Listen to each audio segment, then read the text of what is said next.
Bonjour et bienvenue. Je suis ravie de t'accueillir sur Exploration Soft Skills. Je suis Morgane Ansperger. Je suis une entrepreneuse créative depuis 2020. Je vais recevoir ici des invités inspirants qui tous les 15 jours vont partager leur histoire. Toi, je t'invite à faire comme mes invités, un petit pas vers de nouvelles habitudes pour un grand pas qui va développer tes soft skills. Très bonne écoute! Je vous propose aujourd'hui un épisode particulier. En fait, depuis à peu près une année, j'ai envie de travailler ma prise de parole en public. Ce podcast est un des outils que j'ai choisi pour travailler cette prise de parole en public, mais ce n'est pas le seul. J'ai envie de développer mon côté conférencière, mon côté conférencière en ligne également. Et donc, assez rapidement, je me suis rendu compte que le théâtre d'improvisation ne suffisait pas pour travailler ma prise de parole en public. D'ailleurs, en théâtre d'improvisation, moi, je préfère principalement ne pas parler. J'aime beaucoup jouer en silence ou faire des gestes, faire des choses qui ne sont pas forcément de l'ordre de la parole, parce que je trouve que dans le théâtre d'improvisation, c'est rapidement du blabla, en fait. Donc, je préfère être efficace dans la parole que je décide de prononcer en théâtre d'improvisation. Donc je suis pas normalement en théâtre d'impro une grande parleuse. Mais pour la conférence, pour les interventions à l'oral, les formations, la parole est hyper importante. Donc depuis plusieurs années, je me challenge. J'ai commencé par essayer de prendre la parole dans des réunions, commencer à exprimer ce que j'avais envie de partager avec les gens, à oser me dévoiler aussi, oser dire ce que j'avais envie en fait lors de réunions ou en famille. Mais j'avais besoin pour mon projet de spectacle conférence ou pour ce projet de conférence en ligne ou pas en ligne d'ailleurs, j'avais besoin de m'entraîner vraiment sur la partie prise de parole en public, la partie vraiment orale. J'ai donc intégré un groupe d'un club qui s'appelle Toastmaster. C'est une organisation internationale et il y a une antenne ici dans ma ville de Brest. Pendant quasiment une année, j'ai noté dans mon agenda toutes les réunions Toastmaster et arrivé le mercredi, j'avais toujours une bonne, mauvaise excuse pour pas y aller. Trop de réunions, trop de fatigue, la petite qui commençait tôt le lendemain, pas l'envie, mauvaise météo, fatigué, mal quelque part. Des excuses, j'en ai des tonneaux. Franchement, pour pas y aller, j'en ai eu des tonnes. Sortir de la zone de confort, s'inscrire dans un nouveau groupe, rencontrer des gens qu'on connaît pas, franchement, c'est pas facile pour moi. Et donc, du coup, j'ai freiné des cas de fer. Et pourtant, je connaissais très bien Loïs, qui était l'animatrice de ce groupe-là. Donc, j'allais là-bas en relative confiance et franchement, j'étais très sereine de y aller. Mais mon cerveau m'envoyait toujours des bonnes, mauvaises excuses de ne pas y aller. En septembre, je me suis disciplinée, c'est-à-dire que j'ai décidé clairement de mettre la prise de parole en public au centre de mes activités de 2024.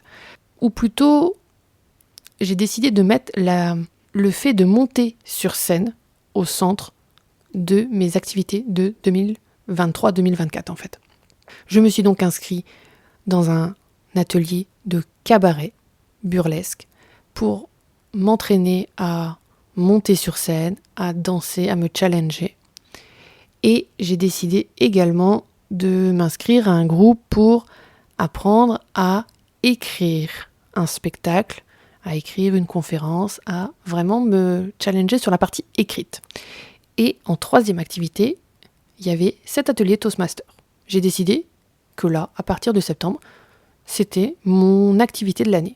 Donc, tous les 15 jours, je me rendrais à un atelier Toastmaster, alors que je n'y étais jamais allée. Donc, début d'année, je me présente, j'y vais, et je découvre une manière de participer à un atelier Toastmaster. C'est-à-dire que c'est extrêmement théâtralisé en fait. C'est-à-dire qu'il y a des tables qui sont mises avec des petits panonceaux qui indiquent le rôle de chacun. Chacun a un petit rôle et même moi qui venais là pour la première fois, j'ai eu mon petit rôle. Donc ce jour-là, j'étais conteuse d'hésitation. On nous donne un petit livret qui nous explique exactement ce qu'on doit faire. C'est extrêmement bien fait. D'ailleurs, toute la méthodologie de la réunion est extrêmement bien faite, extrêmement carrée. Il y a vraiment de quoi laisser place à la prise de parole et au challenge de la prise de parole. Tout ça dans un cadre sécure, bienveillant. J'ai vite compris que les gens qui étaient là pour nous aider, m'aider à prendre la parole en public et n'étaient pas du tout là pour me juger, me casser ou me faire des réflexions concernant mon nombre de E qui était bien trop important. D'ailleurs, le fait d'être conteuse d'hésitation m'a permis de me rendre compte de la multitude de possibilités de faire des hésitations, que ce soit en répétant plusieurs fois un mot, que ce soit en allongeant la voyelle ou la dernière syllabe d'un mot. Il y a vraiment énormément de possibilités de faire des hésitations et le fait de les prendre en note pendant les échanges des autres a été extrêmement intéressant.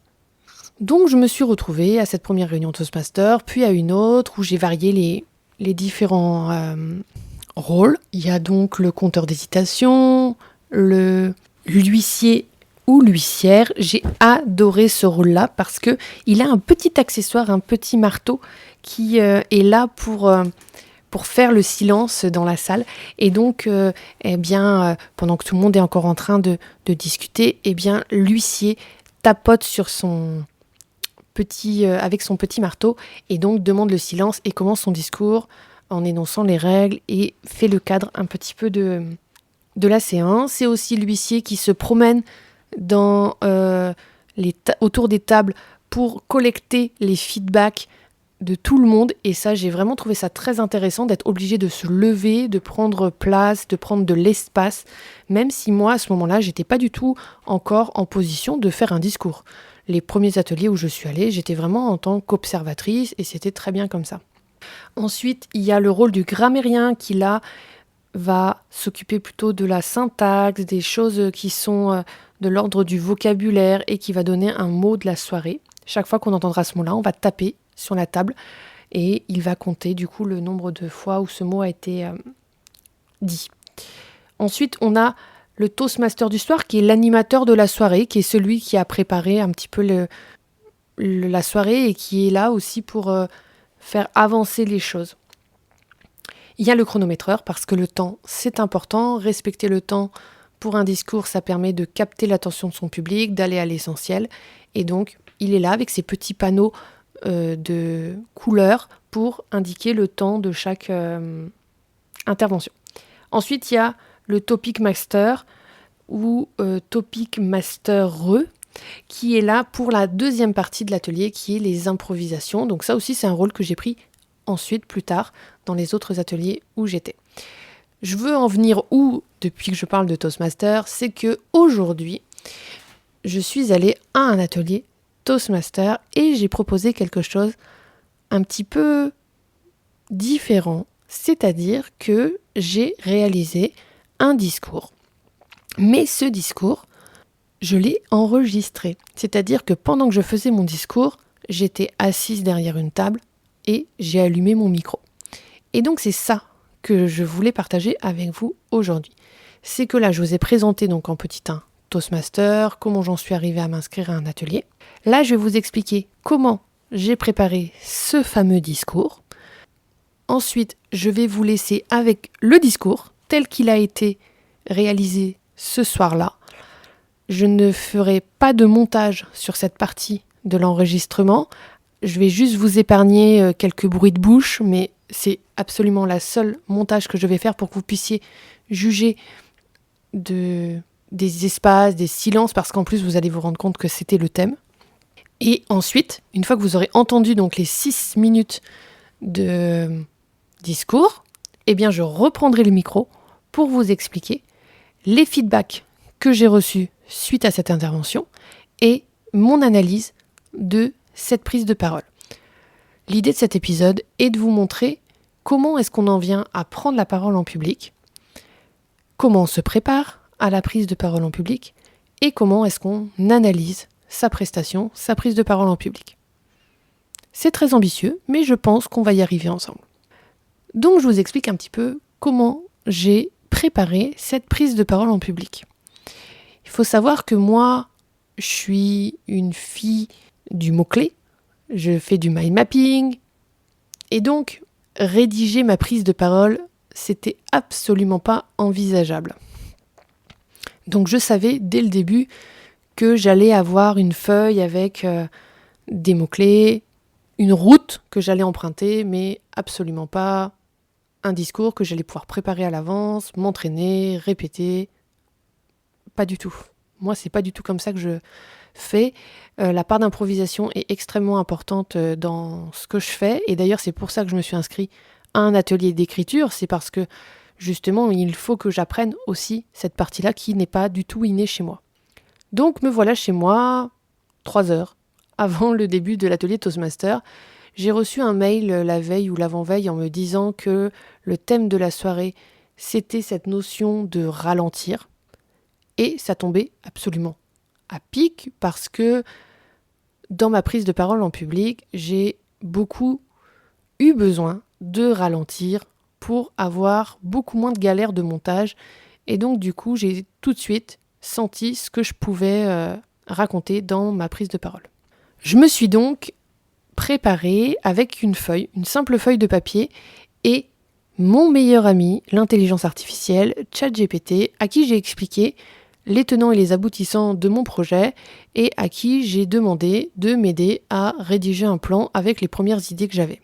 Il m'a fourni des choses, il m'a surtout aidé dans la partie citation et la partie source en me donnant des noms de personnes qui avaient une élocution plutôt lente ou plutôt rapide. Au contraire, il était capable aussi de me donner des citations en lien avec le fait de ralentir. Et ça m'a aidé à rédiger ma feuille de notes. Sur ma petite feuille A5, du coup, j'ai mis un mot-clé qui est le mot ralentir, qui était le sujet de la soirée et celui sur lequel je voulais travailler. Je l'ai entouré parce que mon objectif était, dans le discours, de tourner autour de ce sujet-là. J'ai ensuite noté le mot intro et de quoi je voulais parler en introduction. Ensuite, j'ai fait un système de flèches avec tous les endroits par lesquels je voulais passer. Et sur le côté, j'ai noté les citations que j'avais choisi de donner et une petite espèce de petite boîte dans laquelle j'ai mis le nom de toutes les personnes que m'avait cité ou que j'avais décidé de sélectionner dans la liste que m'avait donnée l'intelligence artificielle. Et donc je suis arrivée ce soir-là à la réunion avec uniquement ça. Je savais même pas tout à fait de combien de temps est-ce que je disposais parce que j'avais pas les catégories en tête. Donc j'ai choisi sur place de me mettre sur un discours qui allait entre 5 et 7 minutes.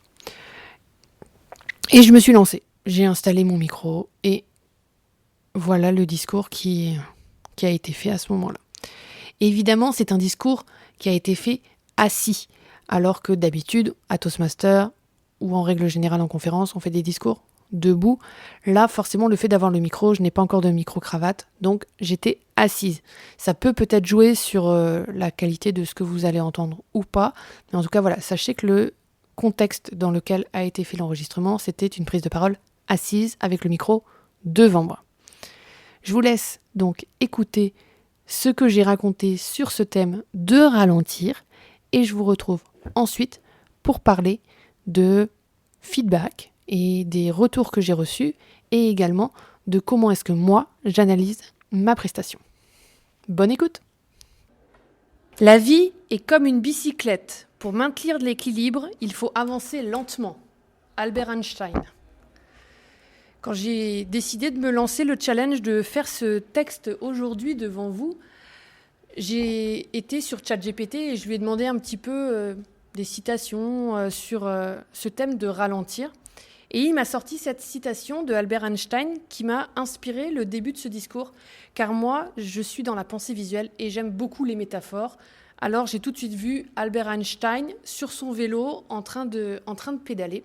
Et ça m'a beaucoup fait rire parce que j'aime cette idée que pour avancer, déjà il faut se mettre en mouvement, mais il ne faut pas y aller trop vite. Donc je me suis dit, je vais m'inspirer d'Albert Einstein pour cette présentation avec vous.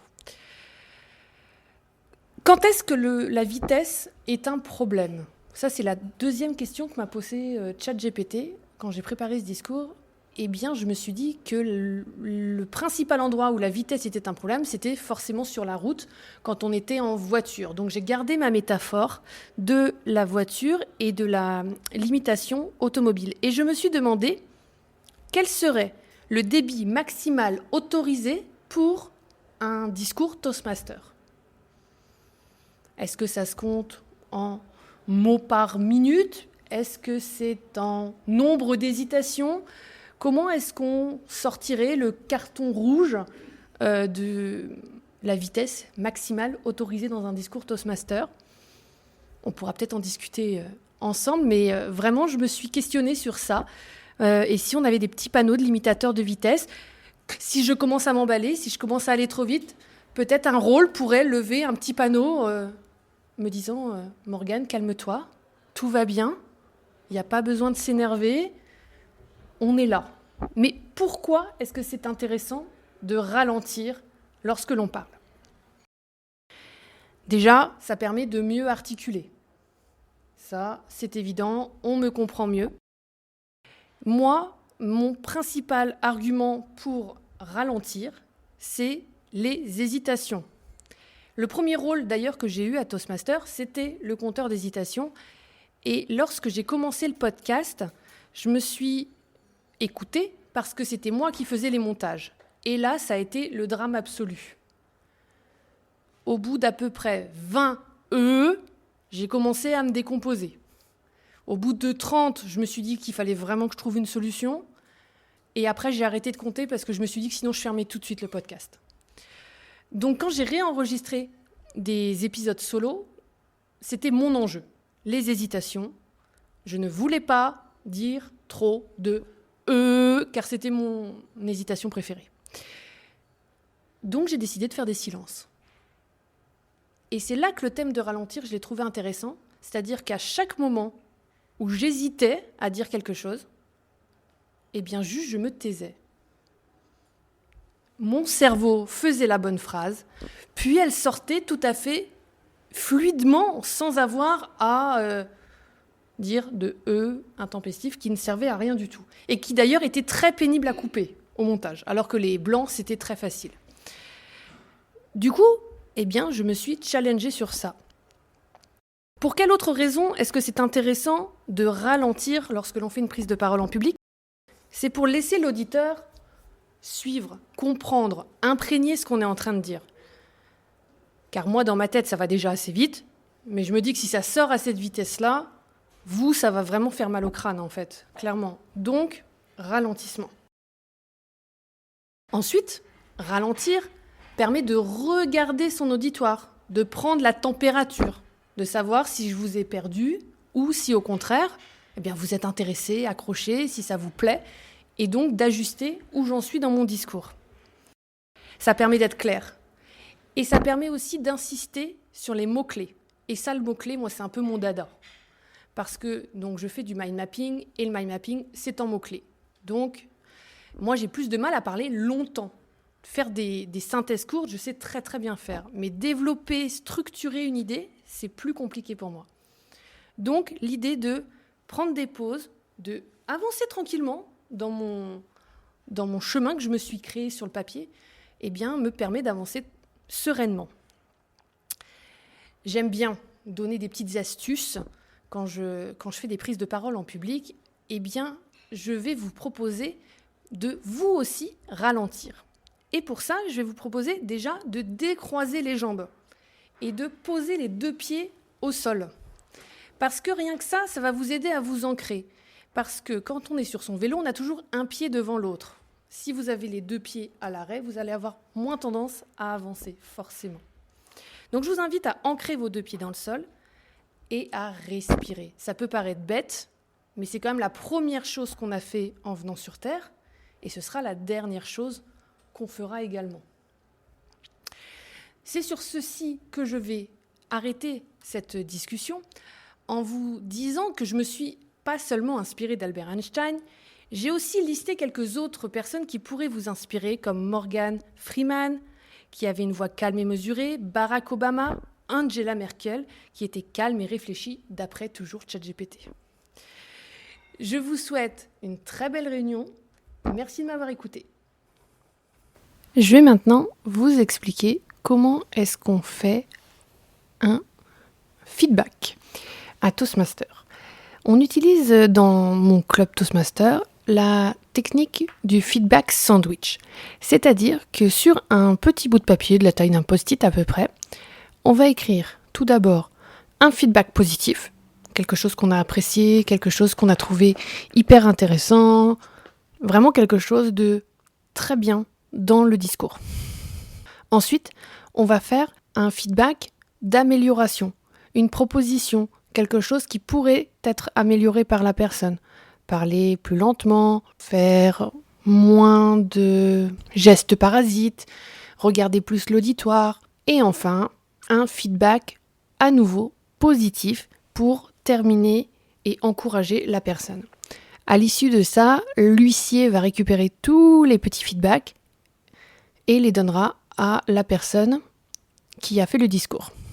En parallèle de ça, un évaluateur va analyser le discours. C'est-à-dire que pendant que j'ai réalisé le discours que vous venez d'entendre, un des participants était chargé de prendre des notes et de me faire ensuite un retour sur cette prise de parole. Donc je vais déjà vous faire le retour de cette personne qui déjà était ravie de m'entendre car c'était la première fois qu'elle m'a rencontré et m'entendait parler. On m'a dit que le démarrage de mon discours était vraiment rapide, mais qu'ensuite c'était pour ensuite ralentir et justement impacter plus dans le sens où c'était le thème justement de ralentir. Donc du coup, il disait que c'était assez bien amené dans ce sens-là, mais je pense également que le début de ce discours était trop rapide, donc ce feedback était complètement justifié. Il a beaucoup aimé l'idée du panneau et trouve que ce serait peut-être quelque chose vraiment à réfléchir à Toastmaster, que ce serait un petit rôle qui pourrait être très intéressant pour ralentir ou accélérer ou encourager la personne pendant le discours.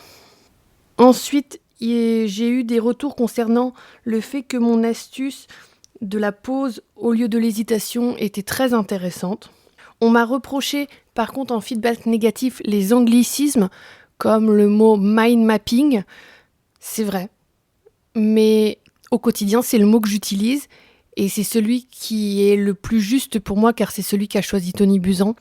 Et donc, effectivement, ce feedback-là, c'est pas un feedback que je vais retenir parce que, dans ce que je pratique au quotidien, les anglicismes, il y en a, que ce soit soft skills, mastermind ou mind mapping. Malheureusement, le mot anglais est beaucoup plus clair et à la fois beaucoup plus précis et juste que sa traduction française. Donc, dans ces cas-là, je garde mon mot anglais. Les feedbacks que j'ai eus sinon, c'était belle élocution, impression de fluidité, on m'encourage à persévérer, on me dit que c'est assez bien construit, que le discours commence doucement puis il y a un crescendo très fort, que le discours est bien structuré. On me pointe le débit rapide au début. On me dit que le discours est vivant, que c'est bien clair, que on m'encourage en tout cas, que le vocabulaire était bien choisi aussi. On me propose en amélioration de plus interagir avec les gens de l'assemblée, plus les regarder encore plus et plus vraiment me baser sur leur réaction pour adapter mon discours. On me souligne mon introduction intéressante avec la citation et la métaphore. On souligne que je regarde bien l'ensemble de l'auditoire et que je fais des pauses régulières. Voilà pour les retours que j'ai eus. J'ai eu aussi des retours concernant plus globalement ma prise de parole et j'en suis absolument ravie. Ce que j'aimerais maintenant, c'est que vous aussi, vous essayiez à cet exercice du feedback en sandwich et que peut-être dans les commentaires ou si vous voulez m'envoyer un message privé bien sûr sur morgane.facilitation@gmail.com, vous puissiez me faire un retour sur ces 6 minutes que vous avez écoutées et vous essayez à cet exercice, donc du feedback, un élément positif, quelque chose que vous avez apprécié, que vous avez noté, que vous voulez modéliser pour votre propre prise de parole en public. Ensuite, un élément que je pourrais améliorer, quelque chose que vous avez repéré, qui pourrait être une source de fluidité ou une source d'impact supplémentaire dans mon discours. Et enfin, à nouveau, un feedback positif et ce que cela vous inspire et ce que vous avez envie de faire avec ça. Donc ça m'intéresse énormément d'avoir votre retour là-dessus. Maintenant, je vais vous faire mon propre retour parce qu'on est bien souvent beaucoup plus cruel et difficile avec sa propre analyse. Et c'est là aussi qu'on s'améliore, avec les deux. C'est-à-dire qu'il faut prendre compte des feedbacks des gens qui vous ont écouté, c'est très important. Faire le tri, comme je vous disais, il y a des choses que je vais garder dans les feedbacks, des choses que je ne vais pas garder, mais aussi pointer ce que vous aviez à améliorer et ce qui va être important de corriger pour les fois suivantes. Me concernant, je dois absolument réduire mon débit au démarrage, car c'est un problème qui se présente de nombreuses fois, que ce soit dans le podcast ou dans cet audio-là. Donc, je dois commencer par ralentir et donc peut-être parler un petit peu avant, quand c'est pas dans le discours, pour déjà poser la voix, poser le calme et ensuite attaquer le discours. J'aime beaucoup, en positif, j'aime beaucoup créer des ruptures dans mes audios, créer des silences un petit peu inattendus. Ça fait réagir, ça fait tenir l'attention de l'auditeur aussi. Et ça, c'est quelque chose que je veux continuer à garder et continuer à améliorer et à le faire vraiment en conscience. Concernant mes hésitations, il y en a une que je dois traquer, en plus du « qui continue à me poursuivre, c'est le « du coup ». Il est aussi très présent, beaucoup trop présent, et je dois vraiment m'améliorer sur cette hésitation qui revient plusieurs fois dans mon intervention. J'aimerais également ajouter plus d'humour. La personne qui est passée après moi avait vraiment ce don de, je vais pas dire faire des blagues, mais presque, c'est-à-dire de vraiment mettre de l'humour et de faire rire. Moi, j'arrive très facilement à faire sourire l'auditoire, mais je ne le fais pas éclater de rire. On n'est pas là pour un spectacle comique, ni dans un spectacle de one-man show, mais ça met une certaine note de bonne humeur, une certaine chaleur. Je trouve ça calme beaucoup le fait qu'il y ait de l'humour, en fait, finalement. Le fait qu'on se pose avec des petites... ça crée une connexion, vraiment, avec le public que je trouve très intéressante. Donc, je vais essayer de mettre davantage d'humour dans mes interventions. Il y a autre chose que je dois travailler. Et ça, personne ne m'en a fait le feedback. Que ce soit sur cette intervention ou plus globalement sur le podcast. Et pour autant, c'est vraiment quelque chose que je dois travailler. Ce sont mes conclusions. Mes fins sont un peu raides, j'appelle ça. C'est autant mes introductions sont vraiment, je trouve, bien amenées, impact, autant mes conclusions, j'ai vraiment envie de mieux les travailler, de plus les préparer pour avoir une fin qui se tient mieux. En l'occurrence, dans cet oral-là, si je devais le refaire, je serais restée sur ma phrase où je parle que l'inspiration est la première chose que l'on fait à la naissance et la dernière chose que l'on fait avant de mourir. Cette respiration, je pense que c'est vraiment important et si je devais refaire cette intervention, je m'arrêterais plutôt à ce moment-là. Alors que là, j'ai fait le choix de reboucler avec le début de mon intervention et donc de reparler de Albert Einstein pour le remettre à la fin du discours et pour un peu boucler la boucle du discours. Ce qui est une conclusion qui peut se tenir et c'est peut-être pour ça que je n'ai pas eu de feedback là-dessus. Je pense que la fin avec les dernières personnes aurait dû être mise avant si j'avais vraiment voulu en parler plus profondément ou si j'étais partie sur un discours de 7 à 9 minutes où là, j'aurais pu plus détailler ces personnes inspirantes que sont Morgan Freeman, Barack Obama, Angela Merkel et Jane Goodall, parce que j'ai plein de trucs à dire sur eux aussi, mais qu'à ce moment-là, le panneau jaune commençait à apparaître dans mon discours et donc je savais qu'il fallait que je conclue. Donc si je dois refaire ce discours ou améliorer globalement ma prise de parole, ce serait en améliorant mes conclusions pour faire des conclusions impactantes, des conclusions qui sont fluides et qui vous emmènent vous aussi vers la fin du discours.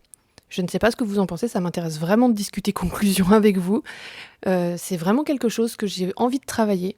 Donc, je vous laisserai juge de voir comment je termine mes épisodes. En tout cas, s'il faut conclure, je dirais que je suis ravie d'avoir partagé ce moment avec vous. C'est une nouvelle façon que j'expérimente là de faire des épisodes en plusieurs temps, c'est-à-dire vraiment d'enregistrer un moment à un instant T, puis de venir ensuite faire une voix off avant ou après, voire avant et après. C'est un format que j'ai envie de prolonger, donc vous aurez d'autres épisodes comme ça car je suis déjà en train de vous préparer d'autres épisodes où je suis justement en train de vous présenter des choses qui vont sur une durée de plusieurs mois, ce qui me permet de vous faire un état des lieux mois par mois, mais qui ne seront diffusés qu'à la fin de l'intervention. Donc voilà, je suis très curieuse de savoir ce que vous pensez de cette version d'épisode. Également, très intéressée de savoir si vous participez également à des ateliers Toastmaster quelque part en France ou dans le monde. Est-ce que vous avez déjà entendu parler d'ateliers de cette association? Est-ce que ça vous a donné envie de participer à un atelier Toastmaster?